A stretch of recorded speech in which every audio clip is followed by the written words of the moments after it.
Hello, I'm Ipsa. We are doing some, you can call it a combination of physics and chemistry. That's why मैंने कुछ भी नहीं लिखा. Some classes they teach this in physics and sometimes in chemistry. हम कर क्या रहे हैं?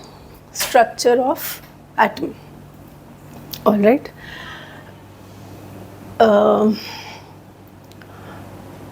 How do we start? What is an atom? What is an atom?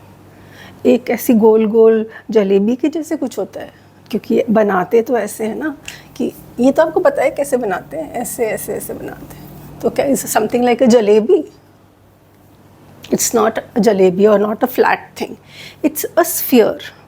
Ball जैसा होता है, इतना बड़ा नहीं. It's in the shape of a ball.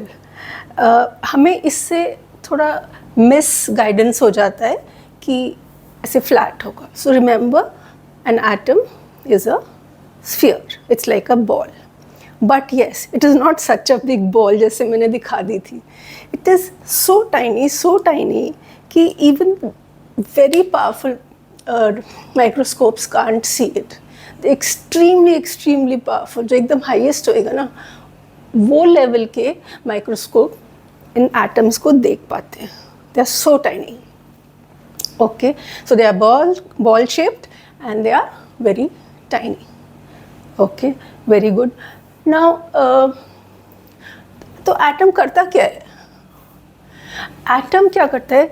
आपस में बहुत सारे एटम्स, ये एक जैसे एक बॉल, दूसरी बॉल, तीसरी बॉल, ऐसे पास रहते हैं और वो एक मटेरियल बना देते हैं. जैसे अगर मैं ये स्केल कहूँ, so there'll be 1,000 lakhs crores of atoms here,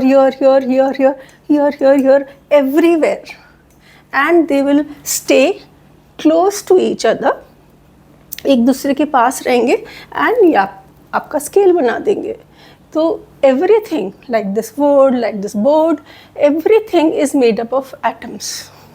हर चीज़, मैं, आप, आकाश, ज़मीन, everything is made up of atoms. But yes, जैसे बॉल्स होती हैं, एक क्रिकेट बॉल होती है, एक बास्केटबॉल होती है, बहुत सारे टाइप्स की बॉल्स होती है ना. ऐसे ही एटम्स भी बहुत सारे टाइप्स के होते हैं, करीब 100 से भी ज़्यादा टाइप्स के होते हैं. ठीक है. So there are hundreds of, not hundreds, 114 और समथिंग काइंड्स के एटम्स होते हैं अलग अलग. तो एक तो, और फिर वो मिक्स होके भी नई चीज़ बना सकते हैं. Okay, let that be. Okay, let's directly come to the structure of atom. Atom बनता किस चीज़ से? ऐसे तो ये बॉल्स ही है, मगर ये बॉल सिर्फ ऐसे ही है. बॉल किसी चीज़ से बनी तो होगी ना. ओके, तो क्या समझते हैं? बॉल के बीच में एक गोला है, बॉल के बीच में भी एक sphere. Okay, if I make, वहाँ पे तो बनाने से कोई फ़ायदा नहीं. Suppose this is the ball, this is the atom, and I have a smaller sphere in between. Okay, so that is what an atom is. The small sphere, now यहाँ पे वो फिर से 3D बन जाएगा. But suppose this is the big sphere, the atom, and in the center of it is a small sphere. This sphere is called nucleus. Okay, so there are no fixed boundary really. जैसे हम ball होती है तो उसकी एक fixed surface होती है ना, ऊपर नीचे से सब जगह से. बट एटम्स की कोई फिक्स्ड ऐसे नहीं छू सकते कि ये एटम, ये पार्ट ऑफ द एटम. इसी तरह न्यूक्लियस को भी you can't touch it like this कि हाँ पे न्यूक्लियस ख़त्म हो गया या कुछ. They are just generally areas, कि इस एरिया में समान होगा, इस एरिया में समान होगा, इस तरह से. There is no fixed line drawn और कवर इन इट कि ये रहा nucleus. No, it's an area जहाँ पे कुछ ना कुछ होगा. तो न्यूक्लियस में क्या होगा? न्यूक्लियस में होता है, आपको पता है कि न्यूक्लियस में क्या क्या होते हैं? प्रोटॉन्स और neutrons. Okay, protons positive charge होता है और इस पे चार्ज नहीं होता, ये न्यूट्रल होता है. एक्चुअली नहीं लिखना चाहिए, फॉर XYZ रीजंस न्यूट्रल लिखना चाहिए. आप भी प्लीज़ नो चार्ज अवॉइड करना, न्यूट्रल लिख देना. ठीक है. सो इसका क्या मतलब हुआ कि जो प्रोटॉन्स और न्यूट्रॉन्स हैं, सपोज ये प्रोटॉन्स हैं, न्यूट्रॉन्स, तो इसके बाहर कोई एनवलप नहीं है. There is no envelope like this. बस क्योंकि हमें ये दिख रहा है कि okay they are in this region, लग रहा है ना दे, तो इसको एक इमेजिनरी स्फीयर मान लिया जाता है. कोई अंदर कोई स्फीयर नहीं है. Okay, so protons and neutrons are located in the nucleus. Okay, electrons का हम बोलते हैं कि ये ऑर्बिट्स होते हैं और इसके अंदर ये जो मैं बना रही हूँ गोल गोल, ये इलेक्ट्रॉन्स होते हैं. इलेक्ट्रॉन्स क्या कर रहे हैं? घूम रहे हैं. अच्छा, एक तो शेप की बात कर लेते हैं. हम लोग अज्यूम करते हैं या पढ़ाते हैं कि जो ये रास्ता, they are revolving around the nucleus. Electrons are revolving, जैसे earth revolves around the sun, same तरीके से इलेक्ट्रॉन्स आर उसके चारों तरफ घूम रहे होते हैं. ओके, हम काफ़ी अप्रॉक्सीमेशन से ये बोल देते हैं कि ये सर्कल्स हैं, जो उनका ट्रैवल का पाथ है, the orbit is circular. Okay, but अगर बिल्कुल फाइन जाएं तो it's not circle, the orbits are slightly, तो मैंने ज़्यादा ही इलिप्टिकल बना दिया, but they are slightly elliptical, थोड़ी सी एक शेप्ड होते हैं. जैसे अर्थ का भी वही है, हम उसको सर्कल मान लेते हैं अर्थ के ऑर्बिट को, मगर वो थोड़ा सा ऐसे स्ट्रेच्ड होता है ना, it is little elliptical. Same way इसकी जो शेप है हम उसको सर्कल ही बनाते हैं, मगर एक्चुअली थोड़ी सी इलिप्टिकल होती है. Okay, have I written this there? No. Okay, now आते हैं इलेक्ट्रॉन पे. अब इलेक्ट्रॉन क्या है? नेगेटिव चार्ज है, उस पर एक पार्टिकल है छोटा सा, एटम से भी छोटा. All these are obviously smaller than the atom itself, क्योंकि सब मिला के एक एटम बना रहे हैं. प्रोटॉन्स, न्यूट्रॉन्स, इलेक्ट्रॉन्स मिला के एक एटम बना रहे हैं. So they are obviously smaller than the atom itself. They are सब. Now these electrons are revolving in fixed रास्ता. वो एक रास्ता पकड़ लेते हैं, बस उस पर एक घूम करते रहते हैं. फिर किसी और इलेक्ट्रॉन ने एक बड़ा रास्ता पकड़ लिया और वो ऐसे घूमे जा रहा है.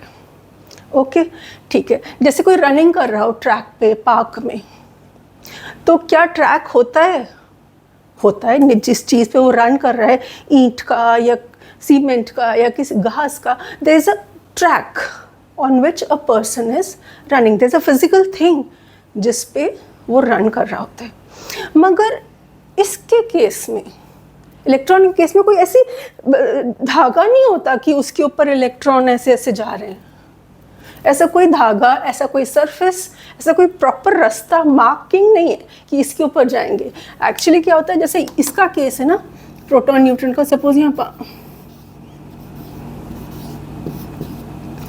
ये हो गया हमारा nucleus. I am not drawing the circle, क्योंकि सर्कल एग्जिस्ट तो करता ही नहीं. इसी तरह there will be some electrons here. Similarly, there will be more electrons here.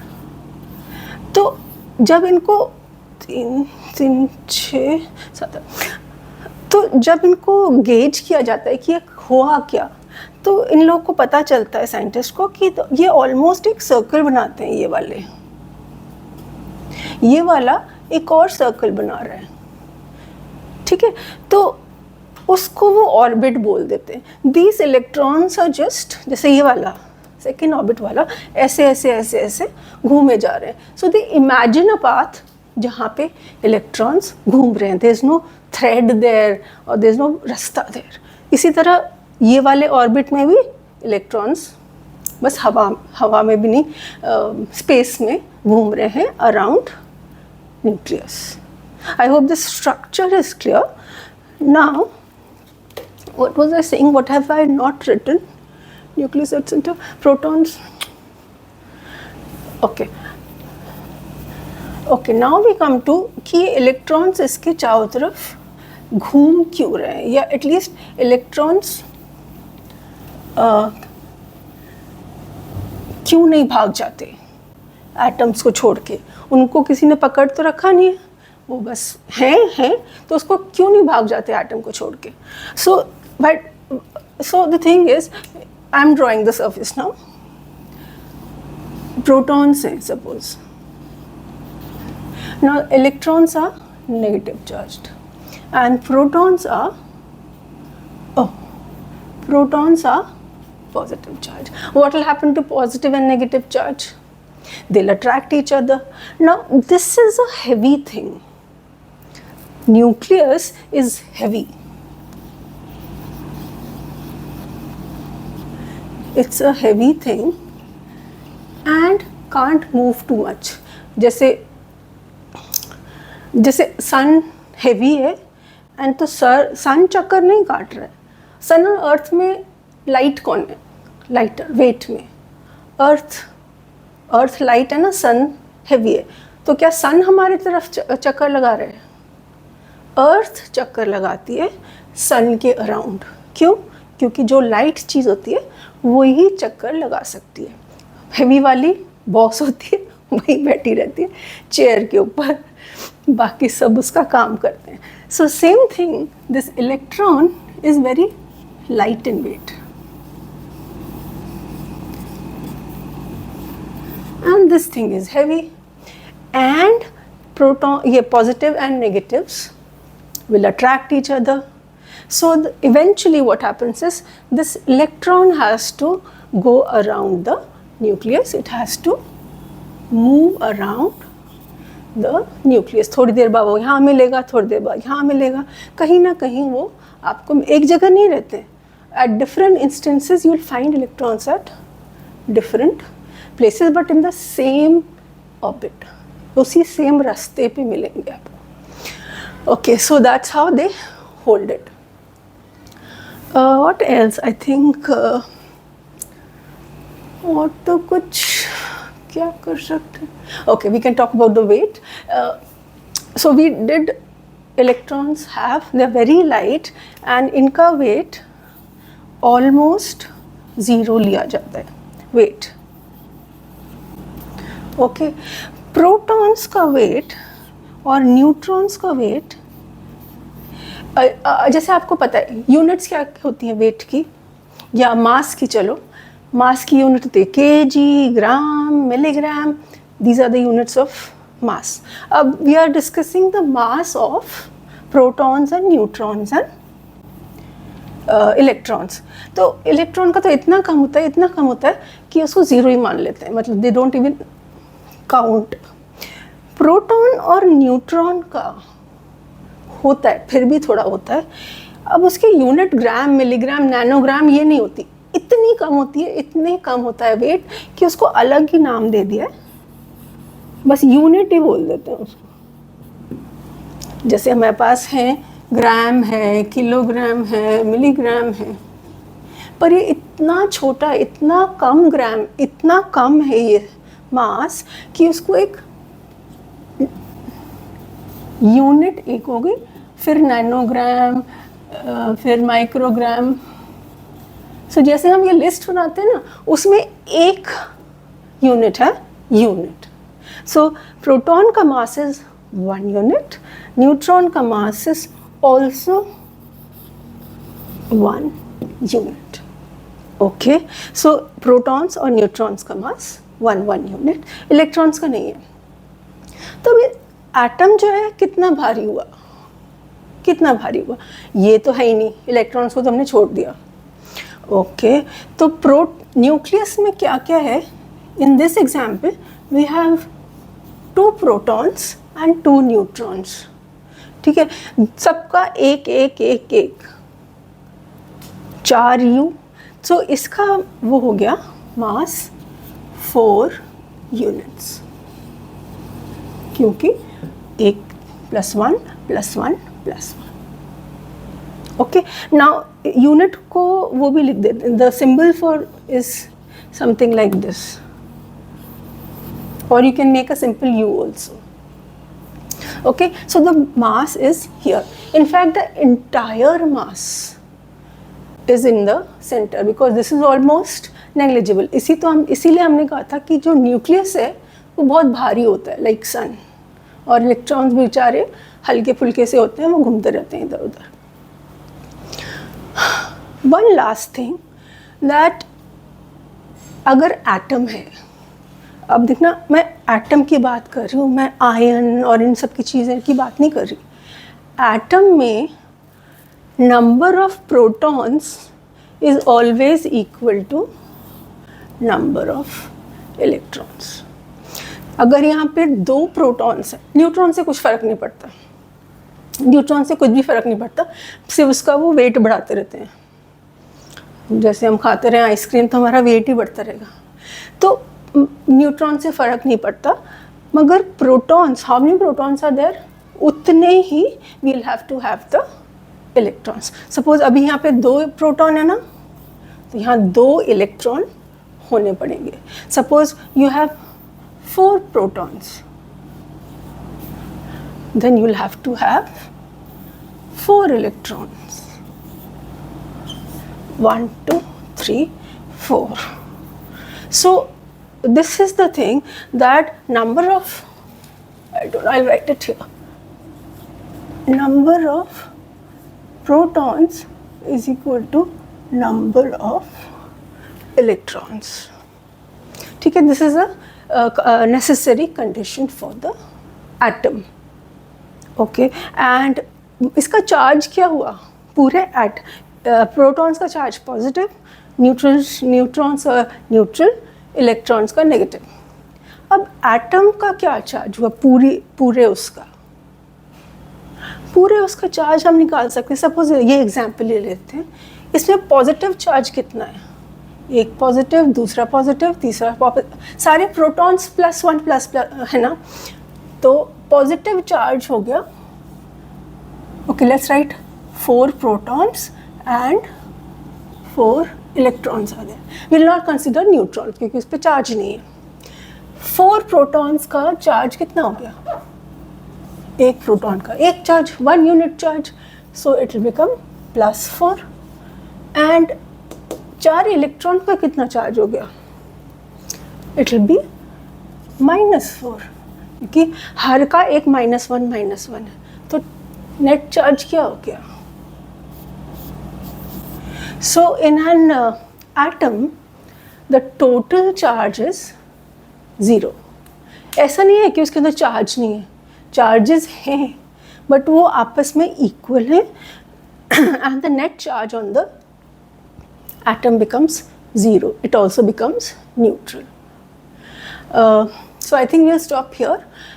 Next time we'll go ahead in the structure of atom as to how orbits are filled, yeah. Octet rule, duplet rule, we'll do that. And thank you.